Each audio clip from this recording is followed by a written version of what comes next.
The live TV, सच सबसे आगे।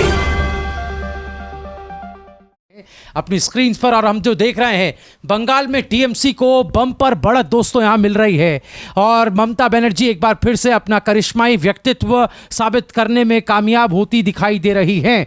BJP ने यहां एड़ी चोटी का जोर जरूर लगाया, लेकिन हालात क्या हैं आप ये समझिए कि बीजेपी के अपने दिग्गज चेहरे, अपने वो चेहरे जो एक साख के तौर पर जाने जाते हैं, जिनकी एक अपनी क्रेडिबिलिटी है, जो नरेंद्र मोदी के मंत्रिमंडल में बाकायदा शामिल हुए, हम बाबुल सुप्रियो की बात कर रहे हैं, टॉलीगंज से वो पीछे हैं, ये आप अंदाज़ा लगाइए। इसके अलावा लगातार कई चेहरे हैं जिन पर हम आपको आगे जानकारी देंगे कि कहाँ हाई प्रोफाइल सीटों पर भी बीजेपी जो है वो पिछड़ती नज़र आ रही है। लेकिन जो ताज़ा जानकारी है वो हम आपको बता दें कि अब ये आंकड़ा 204 हो गया है। बात करते करते टीएमसी 204 पर पहुंच गई है। 292 में से 204 सीटों पर टीएमसी की बढ़त रुझान ये बताता है कि भारी बहुमत के साथ जितना उसे दबाने की कोशिश चुनाव कैंपेन में की गई, उतनी तेजी के साथ जो है उछाल मारते हुए टीएमसी चुनावी नतीजों में आगे बढ़ती हुई दिखाई दे रही। दोस्तों, हम लगातार आपको बता रहे हैं, पहली बार रुझानों में टीएमसी 200 पार पहुंची है,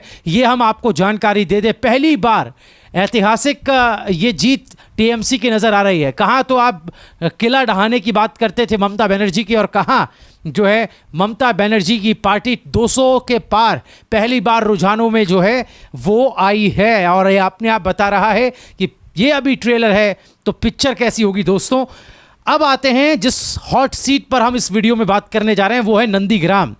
नंदीग्राम में भी कमोवेश अब टीएमसी यानी ममता बनर्जी चूंकि वहाँ से लड़ रही हैं, तो वो बढ़त बनाए हुए दिख रही हैं। शुरुआत में ये कहा जा रहा था कि ममता बनर्जी जो हैं वो यहाँ से हार रही हैं और ममता बनर्जी हार गई तो उनकी साख का क्या होगा और ये होगा वो होगा, 10 तरह की बातें हो रही थी। लेकिन यहाँ पर भी जो अंतर है ना, एक तरफ शुभेंदु अधिकारी हैं बीजेपी के, दूसरी तरफ है ममता बनर्जी, और जो यहाँ पर अंतर है दोस्तों, जो हार का जो पीछे चल रही थी ममता बनर्जी, जिस अंतर से वो भी कम होता जा रहा है। शुरुआत में यह अंतर 7,000 से ज़्यादा का था, लेकिन धीरे धीरे घटकर अब ये 4,000 और उससे भी कम का रह गया है। तो आप अंदाज़ा लगा सकते हैं कि ममता बनर्जी यहाँ पर लीड कर रही हैं। ना सिर्फ लीड कर रही हैं दोस्तों, ये बात आप ध्यान रखिए, ना सिर्फ लीड कर रही हैं, अपनी जो पीछे की जो कंपनसेट जो सीटें ममता बनर्जी एक तरीके से कहें जिन पर पीछे चल रही थी, जिस आंकड़े से पीछे चल रही थी, उनको ना सिर्फ उनको कंपनसेट किया है, उनको कवर अप किया है, बल्कि वो आगे बढ़ रही हैं। यानी कि आपसे कुछ देर बाद, आपसे तकरीबन 1 घंटे भर में ही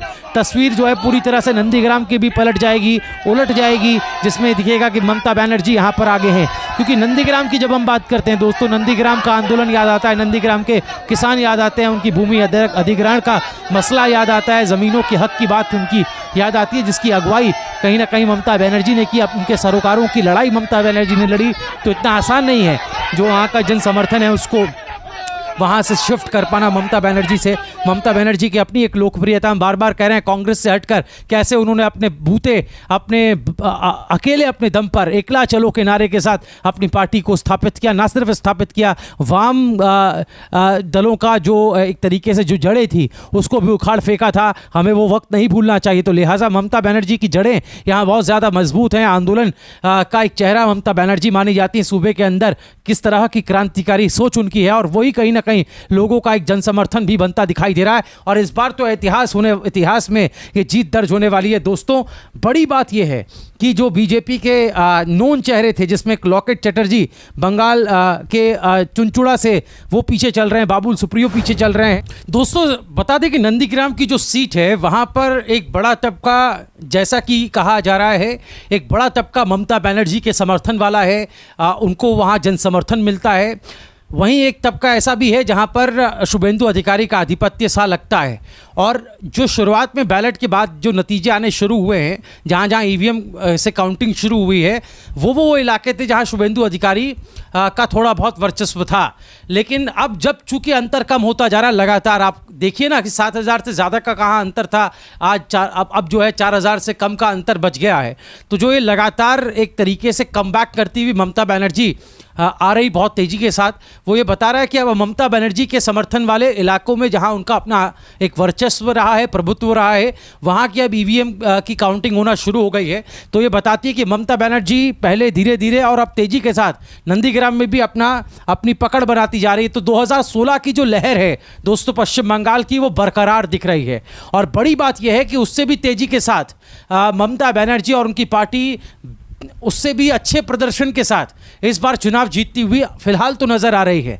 बीजेपी के सुर कैसे अब बदल रहे हैं इसका भी आप अंदाजा लगाइए। संबित पात्रा के साथ साथ दूसरे जो तमाम बीजेपी के प्रवक्ताओं की फौज इस वक्त चैनल्स पर बैठी हुई है। पहले वो ये दावा कर रहे थे शुरुआत में कि बैलेट के बाद ईवीएम जब मशीनें खुलेंगी तब देख लीजिएगा कि हम कितना जीतेंगे, हम कितने अंतर से जीत रहे हैं। वहीं अब जब ये जो अंतर है रुझानों का वो 100 से भी ज़्यादा हो गया है, 100 से भी ऊपर हो गया, एक शतक पार कर चुका है, तो तब कह रहे हैं कि शाम होते होते कुछ सूरत बदल जाएगी। अब कह रहे हैं कि ममता बनर्जी अगर हार गई तो क्या होगा, उनकी साख का क्या होगा, उनके चेहरे का क्या होगा, उनकी सीट का क्या होगा, ममता बनर्जी के करिश्माई नेतृत्व का क्या होगा। तो पहले तो जीत का दावा कर रहे थे अपनी पार्टी के, अब कह रहे हैं कि ममता बनर्जी हार गई तो मतलब अब सिंगल सीट पर आप आ गए। पहले 292 की बात करते थे, अब सिंगल सीट पर आ गए। ये भी अपने आप में सुर बदलने सरीकी बातें हैं जो अब सामने दिखाई दे रहे हैं। दोस्तों पल पल की अपडेट हम आपको देते रहेंगे। वहीं कैलाश विजयवर्गीय का भी बयान आप ध्यान रखिए। अभी कह रहे हैं, बंगाल बीजेपी के प्रभारी हैं, कह रहे हैं कि नंदीग्राम में ममता की हार पक्की। और संबित पात्रा क्या कह रहे हैं, कह रहे हैं ममता हारी तो उठेंगे सवाल। तो देख लीजिए, पश्चिम बंगाल जीतने चले थे लेकिन अब ममता केंद्रित हो गए।